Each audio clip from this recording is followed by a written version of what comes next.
What's good, y'all? It's your boy Micah J, and I'm back again with another video, and today we'll be having a discussion about comic book movies. With superhero movies becoming extremely popular in Hollywood for over the past decade, I'll be presenting one of my absolute favorites of all time. Now, this is not what I think are like the absolute greatest of all time. I already made a whole separate video on that several months ago. Y'all can go check out in the link in the top right hand corner. These are my absolute favorites, so just keep that in mind. Now, as always, before I start this list, here are my honorable mentions. Blade 2, Wonder Woman, X-Men First Class, Batman Begins, Spider-Man Into the Spider-Verse, and The Crow. Now, to get straight to the video, I'm your boy Micah J, and here are my top 5 favorite comic book movies of all time. At number 5, I have Superman 2. If the 1978 Superman movie was like the granddaddy of all superhero films, Superman 2 was definitely a worthy follow-up to its predecessor, as it not only served to be a great continuation of the Superman story, but it also upped the stakes with the ideas, the themes, and also having fantastic villains with the three Kryptonians, Nan, Ursa, and especially General Zod, whom was brilliantly portrayed by Terrence Stamp. Kneel before Zod. Come and kneel before Zod! Come to me, son of Jor-El! Kneel before Zod! What I really love about Superman 2 is the way how it brilliantly captured what makes a hero truly heroic, not by their abilities, but the sacrifices that they make in order to serve others. And this film does such an excellent job by showing us that by exploring the human side of Superman, while focusing on the compelling romance between Clark Kent and Lois Lane. He even goes so far to give up his powers to be with Lois because all he wants to do is be a person. And with that, it gives this movie so much heart. While the theatrical cut is very good, I honestly prefer the Richard Donner cut because of the way how it had a much deeper and darker tone. And there's just a lot of things in the film that make a lot more sense compared to the original. Sure, most people could look at this film and say that it's dated and very campy, but if you look at it from a storytelling perspective, it is such an exceptional Superman movie that really gets into the heart of what Superman is all about, which is why it still remains a classic 4 decades later. At number 4, I have Captain America Civil War.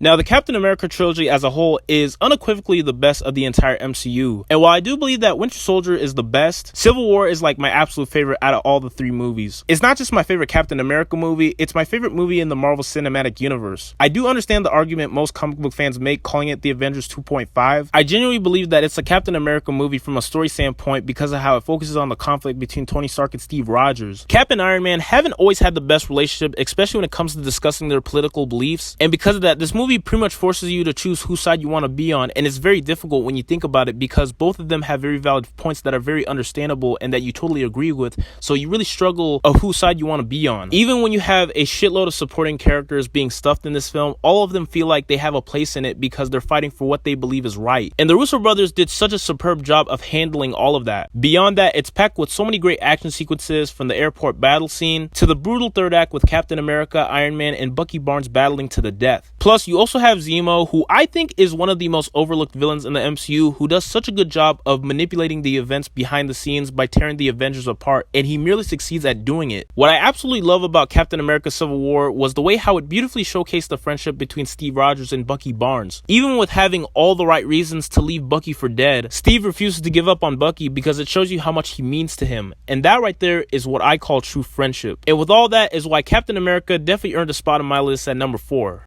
At number 3, I have the original Spider-Man movie from 2002. I'm pretty sure most of y'all know how much I adore the Sam Raimi Spider-Man trilogy, and I'm also a huge sucker for origin stories, so it really shouldn't be a surprise at all of why this movie is on my list. Along with Blade and X-Men, this was definitely one of the big superhero blockbusters that kicked off the modern day movie genre for what it is today. It's such a fantastic origin story that pays great homage to the original Stan Lee Steve Ditko comics from the 60s. It truly feels like a comic book brought to life because of how Sam Raimi's style works so well with the film's tone. It's filled with so many iconic moments, including the infamous upside down kiss, a phenomenal musical score from Danny Elfman, and the casting is just damn near perfect. You have wonderful performances from Tobey Maguire, who I still think to this very day is the definitive actor to play both Spider-Man and Peter Parker, especially the way he captured the nerdiness and his journey on becoming Spider-Man. To Willem Dafoe, who makes such a menacing and terrifying villain as the Green Goblin, especially the way he had like this typical Dr. Jekyll, Mr. Hyde type of vibe. And my absolute favorite of them all, J.K. Simmons as J. Jonah Jameson, who pretty much is like the real life embodiment of the character from the comics. And while sure, some of the effects are very dated, and yeah, some of the elements may come off to be a little cheesy, but nonetheless, Spider-Man still remains one of the most important and influential comic book movies 18 years later, which is why it will always be one of my favorites. At number 2, I have X2 XMen United. X2 was a great follow-up to the original X-Men from 2000 that had such an interesting take on the God Loves Man Kill storyline from the 1982 graphic novel. It was definitely far better than the original because it not only did such an excellent job of expanding the storylines, but how everything else just served to be a huge improvement, from the special effects, the dialogue, the action, and especially the character dynamics. X2 just has such a great story that brings so much emotional depth to the characters as more than just mutant superheroes, but also as complex characters with complicated pasts, especially when it came to delving into Wolverine's backstory as he tries to figure out who he is and where he came from. The film has such a great political theme because of the way how it tackles discrimination issues with the X-Men being rejected by society for being mutants. Furthermore, it also has Brian Cox, who makes such a thoroughly detestable human, in William Stryker. It has so many memorable action sequences, from Wolverine's rampage during the assault on the X-Mansion invasion, and even the battle scene between him and Lady Deathstrike was pretty awesome as well. Plus, I cannot forget to mention the fact that it has one of the greatest opening scenes of any comic book movie of all time, with Nightcrawler invading the White House. But not only that, it also has an amazing cliffhanger with Jean Grey sacrificing herself to save the X-Men, teasing the Dark Phoenix saga, setting that up for X-Men 3: The Last Stand. And while the result of that was very anticlimactic, it was still a great way of setting that up for the third X-Men movie.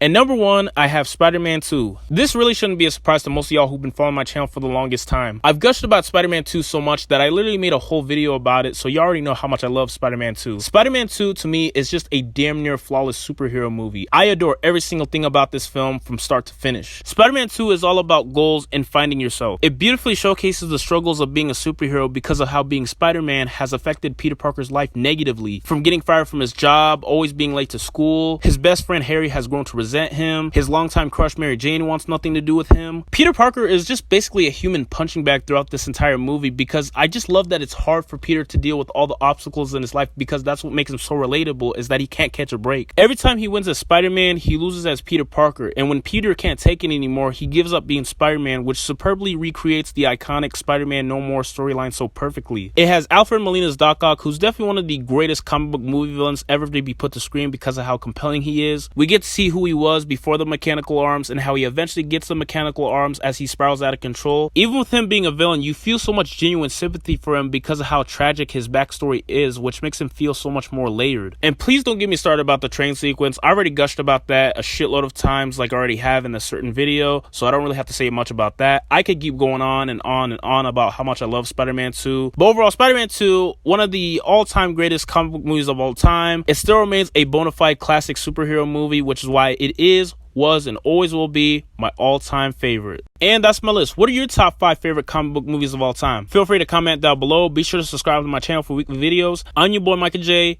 and peace.